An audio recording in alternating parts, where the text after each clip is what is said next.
Well, I hope you had a great holiday. The Bengals got some unfortunate news about La'el Collins. We'll talk about what they'll do at right tackle, plus Joe Burrow having a fantastic season as he has made his case for MVP. We'll get into that as well. You are Locked On Bengals, your daily Cincinnati Bengals podcast, part of the Locked On Podcast Network, your team every day.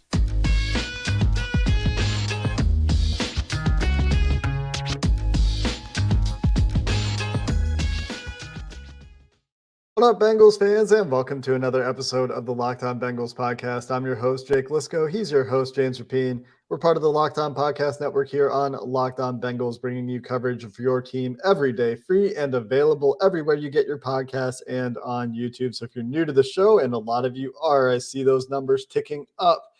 Make sure you hit the follow button. Make sure you hit that subscribe button as the Bengals make their playoff push. We'll talk about some of those playoff seeding scenarios and clinching scenarios, as the Bengals are surely in the playoffs, but where they will be in those playoffs is to be determined over the next 2 weeks. We'll get to that a little bit later in today's show. And as always, we appreciate all of those listeners out there who make us your first listen, especially in this holiday season when we know you're a little bit extra busy. And as the Bengals gear up to take on the Bills on Monday Night Football, James, we thought we had good news on La'el Collins, the Bengals starting right tackle, and playing through a lot of injury, has been a stalwart for this team. Hardly missing time all season, despite injuries that appear to have been piling up. Thought that he had avoided the ACL. The field test, the instant test they do, was such that it was a positive prognosis. It didn't look like La'el Collins was necessarily going to miss a bunch of time. There was even slim hopes that he might be back this week for Monday Night Football. But on Christmas Day, the news came out that further testing, the MRI that was done, revealed a torn ACL and MCL. And unfortunately, that's going to end the season for La'el Collins. It was announced as a 7-month recovery.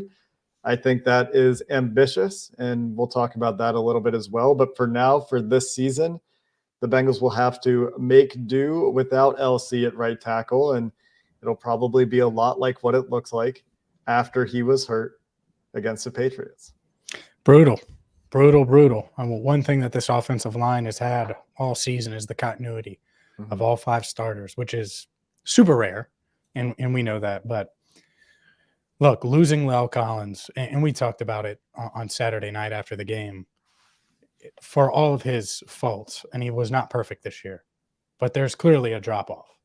And you never wanted to drop off to that side of things and go to where now we have to go, where we talk about Hakeem Adeniji, where we look at the free agent market, whether we talk about who's on the practice squad, all of these things that you hoping you never had to open that box. And yet now we have to, and it sucks. And the other reason, and the other part of it that sucks, and I get it, Collins, especially early on, his struggles combined with expectations, combined with lack of practice, all of those things, he took a lot of heat. But he was always ready for game day. And I thought he improved as the season went along. Did he take a step back in recent weeks? Maybe. But again, better than what you had. And it was kind of nice when the complaints were, oh man, La'el Collins, he's lunging or he's falling or he's just not as good in pass. Great. Guess what? He's better than what we saw last year. And I know that wasn't a high bar, but I hope that this isn't a reminder of that. I hope Hakeem Adeniji or whoever slides in there, and it's going to be Hakeem Adeniji, has improved. And if that's the case, then great. But as of now, it really does. It feels like a big loss, an unfortunate loss for him, for the team, especially going down the stretch here as they try to make that push for the 1 seed and obviously in the playoffs as well. Yeah, we'll keep the focus on this season for now, because I do think there is a next season concern with this injury for him and with his recovery at this point. He's had a hard time recovering, I think, in general this year, but focusing on this season, it, like you said, is very likely to be Hakeem Adeniji stepping into that role. We might see a call up for Isaiah Prince for a few weeks if they want to have an extra swing tackle up. Devin Cochran also on the practice squad, those 2 guys at tackle. And obviously the team very familiar with Isaiah Prince, who was injured for a lot of this year, and they brought back only to waive him to the practice squad. But those are the likely moves. And even if LC hasn't been perfect in pass protection this year, what you can say we've seen for this entire offensive line this year is that in general, they're giving up less pressure. In general, Joe Burrow looks, especially lately, the last 7 weeks, to be more comfortable operating behind this offensive line. Even when there is pressure, in his last 7 games, his 14.3 pressure to sack rate will be a top 6 number in the NFL over the course of a season. And this has been a big criticism of Burrow from his detractors, is that he takes too many sacks, too many of those pressures turn into sacks. Well, in his last 7 games on this winning streak, only 10 out of the 70 pressures he's faced, which is at 14.3%, has turned into a sack. And some of that has been pressure coming from the right tackle, right? But what you can say is that as there's been this continuity on this offensive line, without these free rushers nearly as frequently as we saw last year, where guys were coming through totally untouched, Burrow has been more comfortable. He's talked about feeling like he knows that he has escape lanes and where those escape lanes are going to be. It feels like he knows the guys in front of him. And so changing the formula a little bit could have an impact there. And Burrow's been playing great. We'll talk about that in a little bit too. And so I'm not expecting, a big step back for Joe Burrow necessarily. And maybe the pressure numbers even stay similar, but, certainly there will be an impact in run blocking, if nothing else, where Kappa and Collins have combined to be a formidable people-moving force on the right side of the Bengals offensive line. And so they're going to lose some power overall, and certainly the consistency you talked about. And James, speaking of consistent, somebody who was consistent in Cincinnati for a long, long time was Andrew Whitworth, currently working for Amazon on their Thursday night broadcast crew. And he did not do much to tamp down the calls for Andrew Whitworth to return to action late in the year when he was asked about it recently. But I recently described this in a tweet reply as a bit of a pipe dream. It's really hard to imagine Whitworth suiting up for the Bengals. It would be fun, but there's so many questions. What kind of shape is he in? Does he want to come play right tackle? Does he want to play for the Bengals? How much money would it take? And you go look at the Bengals roster this year, they haven't had a single player take a snap that wasn't either in training camp with them or one of the 3 guys they got on waivers after training camp. There are a couple external guys now in the practice squad that didn't start the year with the team, but 0 of them, as far as I could see, have played in a game. So somebody maybe will correct me there, but we're talking about going out and getting a big external free agent in Andrew Whitworth, who I don't know what his contract situation is with the Rams either, with his retirement. So a lot of hurdles there, and it just doesn't feel like something the Bengals would go for. No, it doesn't. But do you make a call? Of course you make a call. And here's why you make a call, Jake, is if you pull up the free agents that are available at that spot. And a lot of people are going to talk about Darrell Williams. Big name, of course. Be interested in Darrell Williams. Why the heck is he still out there? That's my question. It doesn't make sense. Who knows? Maybe he retired and we don't know it. Tyrell Crosby, Brian Bulaga. There are not, and Bulaga's a big name. He's got hurt, as I said something just now. He's dealt with injury issues, and I'm not trying to be personal. The point is Andrew Whitworth is by far would be the best free agent available of any position. If he suddenly was available, he'd be ahead of Odell. Why? He's more consistent. He was certainly healthier, even though at the end did deal with a couple of injuries. So I'll say this. Should the Bengals make a call? Yes. Is it going to happen? No, probably not. And cold take me if it does happen. That's fine. But I remember the preseason game, final preseason game following the Rams-Bengals joint practices. And who was it? Andrew Whitworth doing the broadcast for the Rams side or for Amazon it was NFL. It was the Rams side, I think, at that point. He did Rams preseason, yeah. So whatever it was, right? And I turned to someone, not going to say who, and I said, "Man, that dude is the best offensive tackle in the building right now." And I was dead serious. Yeah. And he is. And so is he in shape? No, he's not in football shape. Spoiler. I'll break the news. Andrew Whitworth isn't in football shape. But if you gave him 3 weeks to get into as good a football shape as he could get into. Could he be better than what you have? Probably. I don't think it happens, but do you make a call because of that scenario? Absolutely. And I do absolutely love Peter Schrager of NFL Network calling it out, putting pressure on Witt, saying, hey, Eric Weddle came out of retirement. You can too. Andrew, do it, even if it's for $1 million. Can you imagine? You would cement, not that your legacy isn't already cemented, but you would cement everything. But it comes down to this. Bengals got to make the call too. This isn't Andrew coming to play for $0, 0 cents, and just some legacy. I got to find a way to make it work. So would Locked On Bengals do it? I love the idea. I'm just not sure that the Bengals front office or Andrew Whitworth is going to love the idea when they get into details, if they ever did, which I don't think they will. Whit wants that all-time offensive line wins from Jeff Saturday. Needs a Joe couple Burrow, more to give do it to you. Apparently. Yeah, he's Joe Burrow, give it to you. Yeah.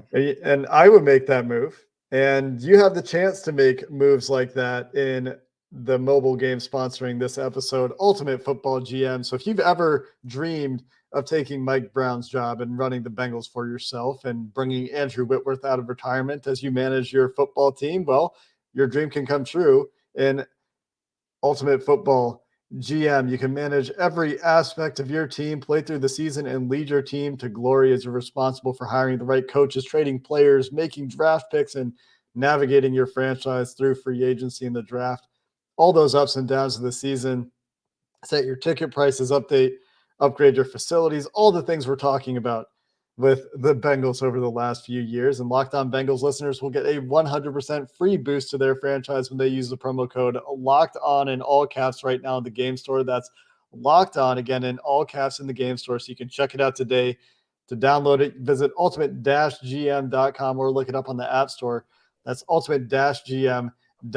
Ultimate Football GM. Start your dynasty today. The Bengals handle business in New England, and we're going to have to get to our Schultz & Sons game balls in just a second because, well, Christmas has passed, and maybe you whiffed on the gift. Maybe you did. Or maybe you want to surprise her with something special. Maybe you got a January birthday coming up. Schultz & Sons is the place to go. And it's not just diamond jewelry. They have color gemstone pieces, whether it's a birthstone, maybe you're looking for the perfect piece that's going to complement their outfit, all of those things. Well, they got you covered at Schultz & Sons. Where are Schultz & Sons? Well, they're at 2202 Dixie Highway in Fort Mitchell, Kentucky, right across the bridge from this stadium, about 5 minutes. So if you're coming into town for that Monday night game, get to Schultz & Sons beforehand. You're getting there on Sunday. Roll in and check out Schultz & Sons because they're going to have the custom pieces you're looking for, the diamonds, the gemstones, anything and everything in between. Easy on, easy off, easy to find that special gift. So don't delay. Check them out now, Schultz & Sons. And remember, when it has to be perfect, like Joe Burrow, it has to be Schultz & Sons.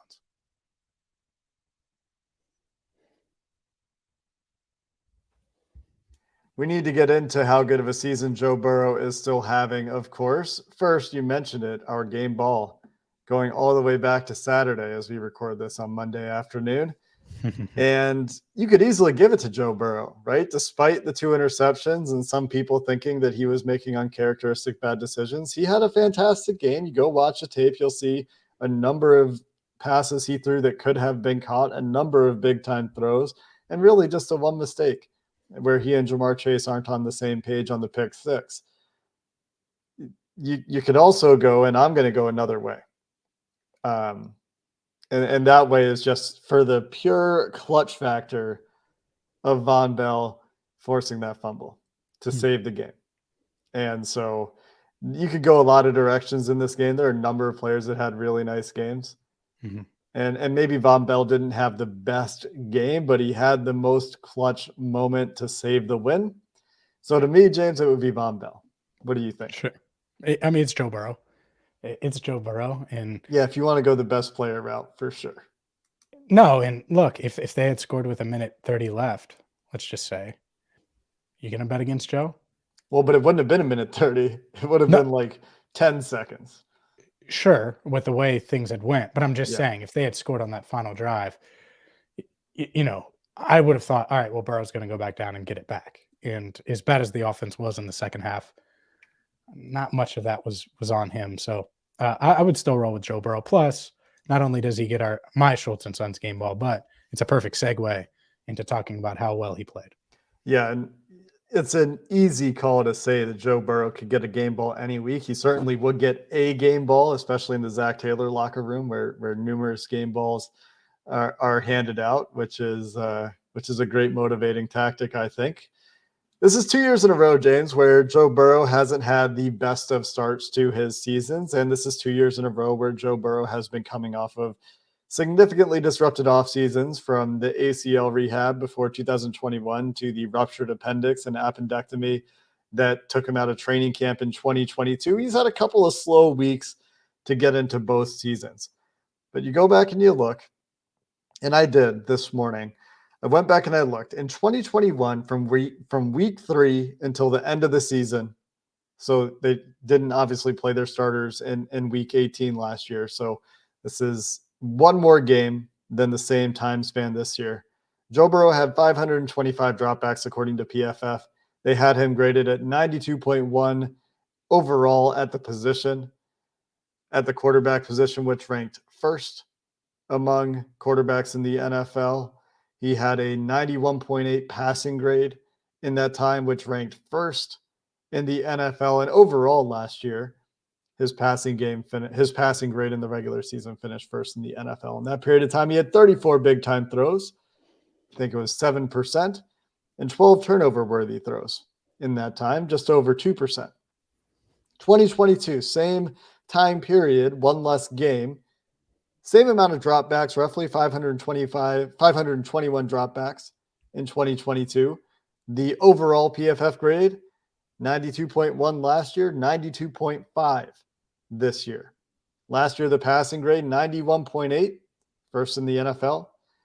This year, 91.7, first in the NFL. 34 big-time throws goes down a little bit to 28 big-time throws on 4 fewer dropbacks in 2022, as teams have really made a concerted effort to keep that deep pass out of the Cincinnati Bengals offense. But along with that, the turnover-worthy play rate has decreased to just 9 from 12.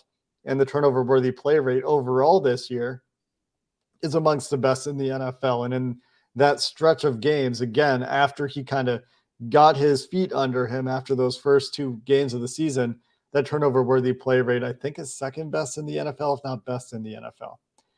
Overall, this passing offense and this offense in general has been more efficient. His EPA per play is up. The Bengals' offensive passing success rate is increased in 2022. And what can you say, right? He's not taking sacks at his higher rate over the last 7 weeks. Talked about that in the first segment. Getting more comfortable, getting the ball out quicker this year. The offense has certainly taken a step, but Joe Burrow is still that guy. Despite the slow start, despite the fact that it seems, in Vegas's eyes anyway, that he's a clear second to Patrick Mahomes in the MVP race, he's still been the best quarterback in the NFL by a lot of measures. And those are a few of them that we just talked about with PFF grades. Yeah, he's why we're here talking about Andrew. Oh, could Andrew Whitworth come out of retirement? Mm-hmm. No Joe Burrow, no conversation.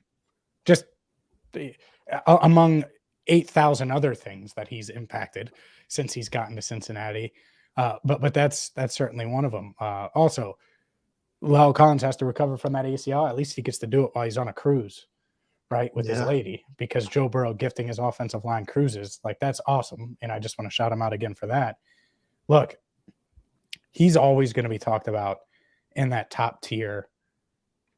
And there are going to be some that, because you cannot quantify the arm strength compared to Mahomes, or the behind the back flip balls that are crazy. And I'm not taking away from Mahomes. It's part of his just insane ability.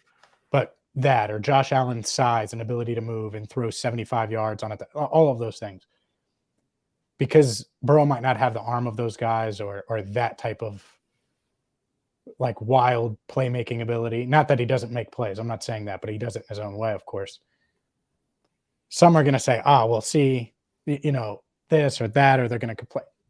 Burrow's that guy, and he's going to be that guy. And will there be times where he doesn't play at as high of a level? Maybe there'll be times. but most of the time, he's going to be the best quarterback on the field. And we got 3 games now where it's him and Mahomes, and Burrow's been the better quarterback. I'm not saying that he's better every single day. I'm saying we have 3 games now where that's been the case, head to head. And so that's why I'm excited to see Josh Allen, Joe Burrow, Monday night. And it's kind of a tough situation for Burrow, because if he goes out there and balls, this could be the MVP coronation type game where he just launches himself into that favorite spot potentially. Or if he just plays okay and Josh Allen plays at a high level, people are going to say, oh, we'll see, he's not Josh Allen. But I would put him right in the mix of Mahomes, Allen, Burrow, Mahomes, Allen, Burrow, Allen, Mahomes, whatever group, it's that top 3, and he's there for me. Yeah. Does it in a different way from those guys, just stays accurate, stays on time, elusive in the pocket at this point, and magical last year in the pocket, certainly, and at times this year too, and has that deadly feel for getting the ball to his guys in a place where they can make plays. And they've got some pretty good weapons, and he, I would say, maximizes them. So as Bengals fans out there listening to the Locked On Bengals podcast, watching on YouTube, you're aware that you're in a special moment. And I think that people are realizing that these may be the good old days for the Cincinnati Bengals. And, well, maybe if you didn't know, now you know. We're going to get into some of those playoff situations, those playoff scenarios to finish up the show, just in case anybody's unaware of what's at stake over these last 2 weeks. So we'll finish the show there next. PrizePicks is daily fantasy the way daily fantasy should be. The thing I love about PrizePicks, one, daily fantasy, you're not worrying about long-term injuries or having to set a bunch of different lineups week after week after week. No.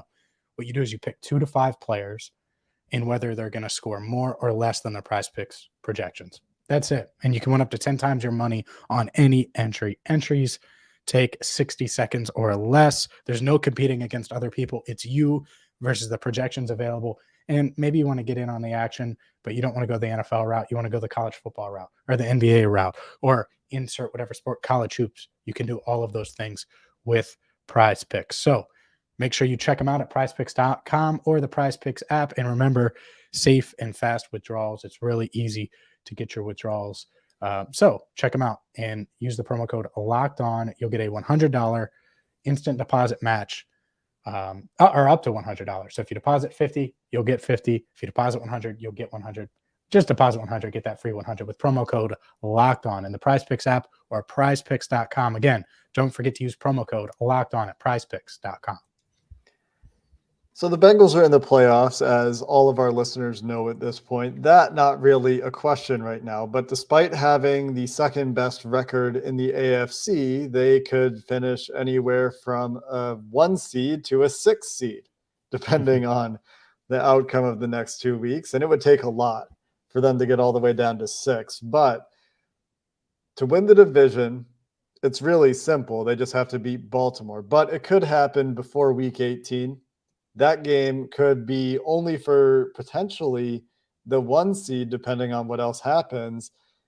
So even if the Bengals let's take a step back. Started that sentence the wrong way.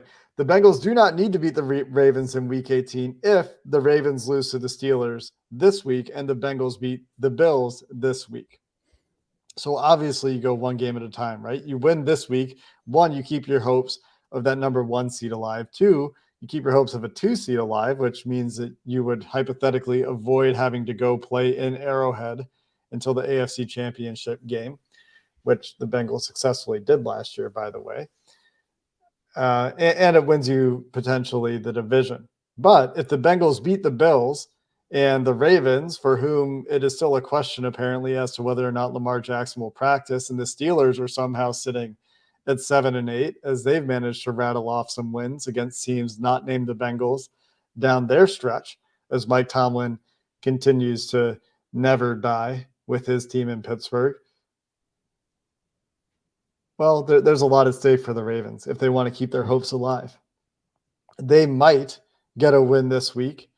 The Bengals might have to beat them in week 18, and that's the thing, because of that tiebreaker. As long as the Ravens take care of business against Pittsburgh this week, Week 18 is for the division either way, because if the teams tie in the win-loss standings, Baltimore would have the tiebreaker. So kind of stumbled through it a little bit there, but that's kind of the high level. If they want to get that 1 seed, the Bengals still need to win out. They need some help. The Chiefs would need to lose 1 to the now head coachless Denver Broncos after Nathaniel Hackett was fired on Monday, or to the Las Vegas Raiders, who can't seem to figure out how to play football after the first quarter of their game. Yeah. So they would need a lot of help there. Yeah. It's a go Raiders. All right, let's be honest here. The Broncos aren't going to beat the Chiefs. So, well, sometimes you get that little bounce from firing a head coach. We saw it with Carolina and Steve Wilkes. No, okay. It's not just a little bounce. I mean, you're going to need. Honestly, you're going to need the Bengals to put on the Broncos uniforms and go there, and then let's call it like it is. All right, I think that the Chiefs could sleepwalk and beat the Broncos. The Broncos are a dumpster fire, and so. Yeah, maybe they play a little better. I still don't think they beat the Chiefs. So it's you're banking on the Raiders. It's tough. The Texans almost pulled it out a few weeks ago. Didn't happen. We'll see. But a 2 seed's good too. Making Buffalo have to come to Cincinnati is really good too. You've already gone to Arrowhead. That would be the only spot that you'd have to deal with. The bye aspect of it, yeah, that stinks not having a bye. But if you handle business, you're going to get that 2 seed. And that's still a heck of a seed. I mean, the Bengals have very rarely gotten a 2. In my day, they've never done that in my life. So that would be quite an accomplishment. But regardless, you're going to have to win. And honestly, the way they're rolling, and I know the bye is good in a way, but man, if they went out and they get the bye, part of me is like, do a simulated game. Yeah. Keep those guys dialed in because they're rolling right now. All their confidence is sky high. The last thing you want is anything, so, and I'm sure Zach has that in mind, and that's first world problems, right? That's successful problems if you do get the 1. But overall, is there a team, and maybe I shouldn't speak too soon because we haven't seen them play Buffalo yet, but during this run over the past year and a half, but there's really no team that's scary. Jacksonville's getting kind of hot right now. Playing the Chargers round 1, that's not ideal, but I don't think you're scared of it. Is there a team that scares you? Or not that you don't want, but that literally scares you in the AFC? Because I think the Bengals match up pretty well with all of them. The Bengals can play with any of these teams in the AFC. There's nobody that you're looking at like, man, if they draw XYZ matchup, that's just a bad matchup. That's going to be much harder than any of these other teams. Maybe a little bit of a different story if there's, Myles Garrett type player on any of these AFC playoff teams, but there's not. You don't have to deal with those until the Super Bowl. And we're a long ways, I think, from talking about that. But, Micah Parsons in the NFC, obviously the entire Eagles front, the Bosa issue with the 49ers. Like there's some guys out there that you're like, okay, those are some guys that we've seen the Bengals have real issues with that kind of player this year. With Von Miller's injury, there's obviously good players. Greg Rousseau is one of them that we'll talk about this week with the Bills. Chris Jones, obviously, Josh Allen with the Jaguars if they make the playoffs. But there's none of those real freaks that I'm thinking of on the edge in the AFC who have been just absolute game wreckers, game in, game out. The Patriots have a really good defensive front. The Bengals just handled it pretty well despite the second half going the way it did from a score and results standpoint. But you're not worried about these teams necessarily. They'll be hard. Playoff football is always hard, and you never know what's going to happen. But yeah, to your point, you're not scared of any of these teams if you're the Bengals. You feel like you match up with any of them, and a large part of it is going back to what we spent most of our second segment on, James, is that Joe Burrow can play quarterback with any of these guys, and often do it better. Yep, and that's what it's going to come down to, most likely. And I think that, again, going through what they did the other day against the Patriots in that cold weather, not playing their best in the second half, responding the right way, finding a way, I think it's going to serve them well. And it's not the only time they're going to meet some adversity. They know that. And they've responded the right way really through this 2-year run. and we'll see if that can continue on Monday Night Football, man. I can't believe Monday night, Jake. Let's go. It's going to be a fun one. Second time this year, right? I feel like we did a game preview on a Sunday earlier this year too. Yep. Monday night. What was that? Ravens? No, that was Sunday night. Sunday night Ravens, right? It was the Browns. Halloween. Right. Well, let's hope this one goes better. This one in Cincinnati, one of the 2 out of 5 primetime games in Cincinnati. And I guess we'll see. I guess they 4, because they have one flexed out of primetime, and week 18, I guess, could be flexed back into primetime. You never know, right? And so we'll keep an eye on that as well. And if that's the case, the Bengals do finish at home, their last 2 games of the season at home after a very road-heavy start to the year. So looks like the weather's warming up. And, well, we're not going to quite move on to that Bills game in its entirety yet. We have a long week ahead of us here. We will have our regularly scheduled crossover coming up a little bit later this week, and we'll hold our game preview until Sunday, since that game is coming on Monday. And Bengals media availability doesn't start until Tuesday. Their practice schedule is all pushed back this week. So we'll have all those updates coming for you later in the week. But even though the game was a little bit further away than it normally is, we'll hope to get into some film takeaways with Mike at Bengals_Santagata. Hakeem Adeniji. And we'll talk about Adeniji. Yes. For sure. We'll talk about Joe Burrow's game. We'll talk about all these things. A lot of players on that defense had a good game, including Cam Sample really stepping up. And hopefully we'll have tape. That's a big obstacle. As we record this, we don't have tape yet. So hopefully we'll get the tape in time to do our tape episode, and that will come your way tomorrow here on Locked On Bengals. Until then, Bengals fans, thanks for listening. Hope you enjoyed your Christmas. Hoo day, and have a good one.